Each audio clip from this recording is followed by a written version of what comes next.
ইসলামের প্রথম মুয়াজ্জিম হযরত বিলাল রাদিয়াল্লাহু তাআলা এর পবিত্র সমাধি এটি। সিরিয়ার প্রাচীন এই কবরস্থানে ঘুমিয়ে আছেন কারবালার হাফ ডজন শহীদ ও সাক্ষী। কারবালা ষড়যন্ত্রের প্রথম শহীদ মুসলিম বিন আকিলের কবর এটি। মা ফাতিমার মেয়ে উম্মে কুলসুম ও হুসাইন রাদিয়াল্লাহু তাআলা এর কন্যা বিবি সকিনার রওজা এটি।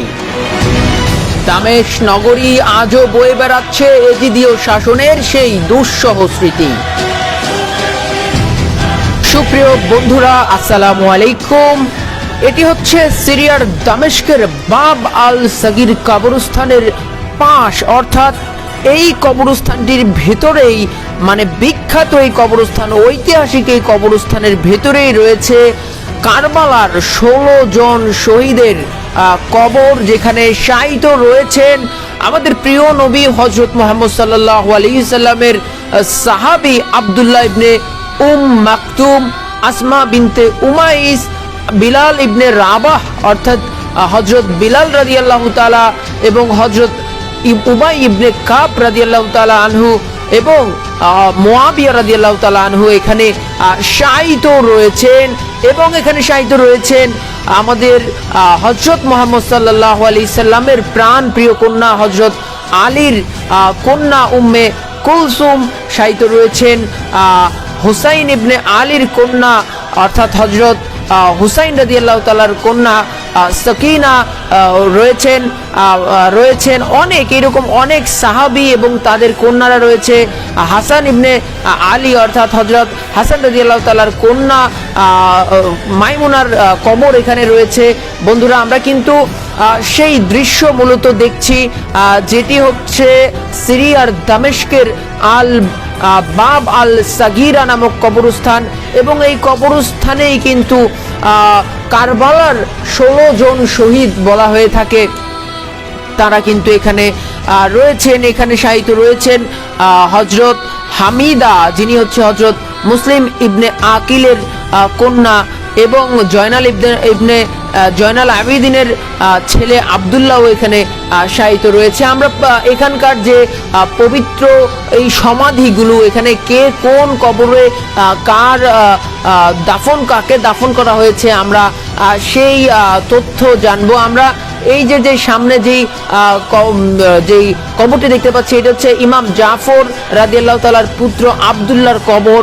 এবং আমরা কিন্তু আজকের এই সফরে বন্ধুরা ঐতিহাসিক সেই কবরগুলো দেখব, যেখানে কারবালার প্রান্তরে যে সকল শহীদদের মূলত যাদেরকে শহীদ করা হয়েছে তাদের কবরগুলো এই ঐতিহাসিক কবরস্থানে রয়েছে। এটি হচ্ছে দামেস্কের যেই তৎকালীন রাজপ্রাসাদ অর্থাৎ উমাইয়া রাজপ্রাসাদের পাশেই মূলত এই কবরস্থানটির অবস্থান।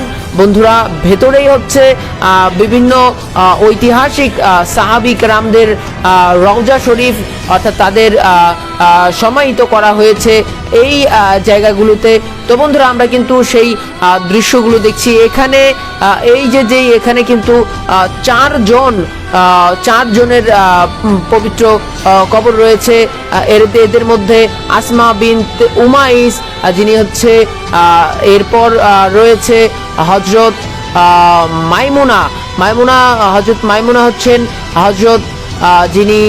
হযরত মাইমুনা হচ্ছেন হাসান ইবনে আলী অর্থাৎ হযরত হাসান রাদিয়াল্লাহু তাআলার কন্যা হচ্ছে মাইমুনা, এবং হামিদা হচ্ছে মুসলিম বিন আকিলের কন্যা। তাদের পবিত্র সমাধিগুলো কিন্তু আমরা দেখে আসলাম। তো বন্ধুরা, আসলে আপনারা কে কোথা থেকে প্রেস পোস্ট 24 এর এই ভিডিওটি এই মুহূর্তে দেখছেন অবশ্যই আমাদেরকে কমেন্ট করে জানাবেন। আমাদের প্রিয় নবী হযরত মুহাম্মদ সাল্লাল্লাহু আলাইহি সাল্লামের যিনি হচ্ছে মুয়াজ্জিম হযরত বিলাল হাবশী, ইসলামের প্রথম মুয়াজ্জিম হযরত বিলাল হাবশীর পবিত্র সমাধি কিন্তু এই পাশেই ছিল। এবং আমরা ভেতরে প্রবেশের চেষ্টা করব। যে দেখুন, এই যে এটি হচ্ছে হযরত বিলাল হাবশী, ইসলামের প্রথম মুয়াজ্জিম হযরত বিলাল হাবশী রাদিয়াল্লাহু তাআলার পবিত্র সমাধি এখানে রয়েছে। এই অন্ধকার কক্ষটি কিছুক্ষণের মধ্যে এই যে আলোকিত হয়ে গেলে আমরা কিন্তু দেখতে পাবো।